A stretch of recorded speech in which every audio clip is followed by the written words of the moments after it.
What's up, fishing world? Austin Simpson coming to you from AS Fishing Live. I got a little issue today. First off, it's a beautiful day. It's about 10 o'clock in the morning, about 80 degrees, give or take a few degrees, low wind. So it'll be a nice day to be out on the lake, but unfortunately I'm having some engine issues. The boat's always run just a little bit rough, and it's always acted like it's starving for some fuel. And, I looked online, I looked on YouTube, I looked in service manuals and forums and some different things, and tried to narrow it down. And there just wasn't any quick fixes that I could do to get enough fuel through the carburetors. So I finally got it back home. Took the carburetors off. I said, I've got to figure out why this engine is starving for fuel. So I took the carburetors off and rebuilt them. And I apologize. I should have did a video, where I took those off. But these are the 6 carburetors. I'm not sure what kind of view you're getting here. But there's 3 on this side, and there's 3 on the other side. And I took all those off, put new gaskets in them, put new lead valves, everything, replaced all the inner springs, and even had a couple of the float bowls. I had 4 float bowls that were warped. And they were warped to the point that there was gaps in here between this gasket. So there was a big potential for leaks in that area. So I had to replace 4 of the float bowls because for sure there was a couple of gaskets that were inside the carburetors that were pretty messed up. So I thought, okay, there was the problem. I had some bad carburetor issues and it wasn't firing correctly. I wouldn't get enough fuel. I got it on the water. It didn't work out like I wanted it to. Got it back to the house, and I thought, well, the next thing that it could be is the fuel pump. So what I did was I decided, well, since it's the original fuel pump, I would just go ahead and replace it because those plungers and plunger gaskets, those things, they wear out after time. I bought the one that had the delete on it. So this doesn't have the oil pump system on it. This is an aftermarket fuel pump. The original fuel pump has an additional bracket that fits where these 4 screws are, and then it has an oil line that runs down to this area over here and back to your oil container. And so it automatically injects your fuel with oil and lubricates it. Started it up, was still running rough. It still was acting up. And by the way, when I did the carburetors, I replaced the spark plugs too, because it was time for them to be replaced anyway. But not long after I started it up, after replacing the fuel pump, had another issue that came up. The head started leaking. Started spurting out water from the side. We touched a little screen, and you could hear it pop, pop, pop, pop, pop. And there was water shooting out of the side of it, and I was like, oh man, I blew a head gasket. So anyway, took the head gasket off, and this is what we have. It doesn't look pretty, but luckily the head gasket blew while I was at home.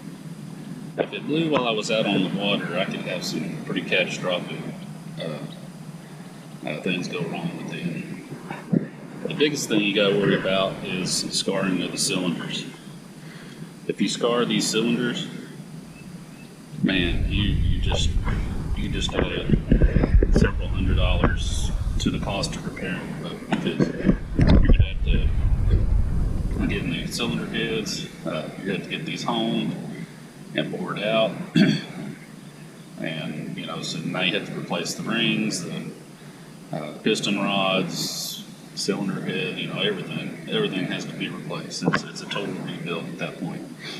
But in this case, I didn't scar any of the cylinder heads. The balls are still, they're still seamless. You can run your fingernail over them. It doesn't catch on anything back and forth. I've got some rag stuff in there.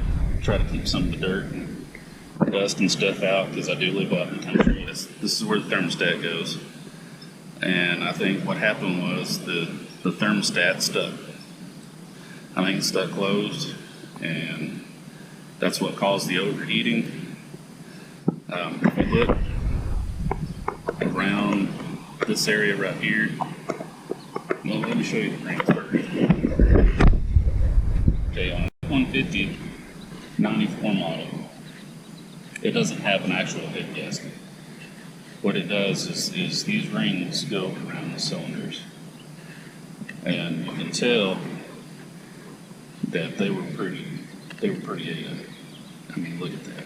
There's no way that that's going to seal. This stuff that's flaking off of it though is actually gasket maker. It's RTV from where they were replaced before. So this isn't the first time that it's had this issue. Probably won't be the last. It's a 94, it's 2020, so you know you're looking at 16 years of wear and tear on an engine. It's great that it's still running.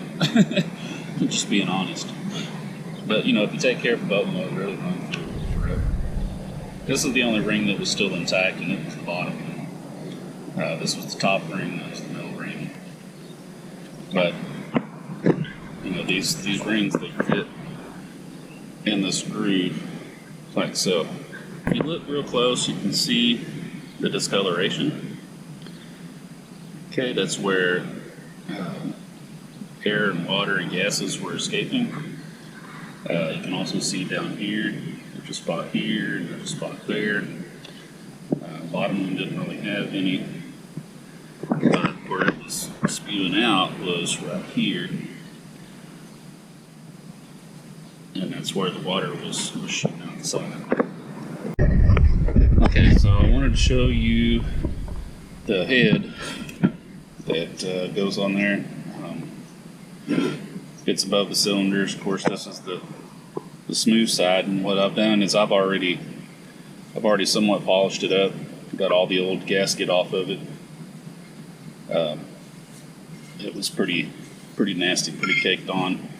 I've got a new thermostat seal that's coming, so I'll be able to pull that out, clean that up, put a new thermostat seal on there, and get that back to the way it was. But what I had to do was had to use my polishing wheel, and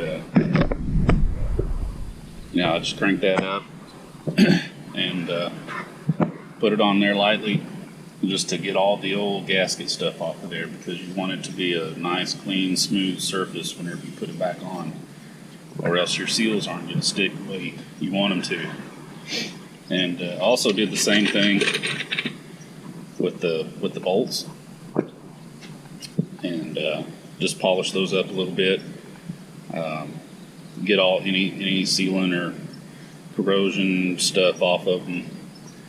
And that also helps you to inspect them and make sure that you don't need to replace any of them. So this was the old thermostat that I took out.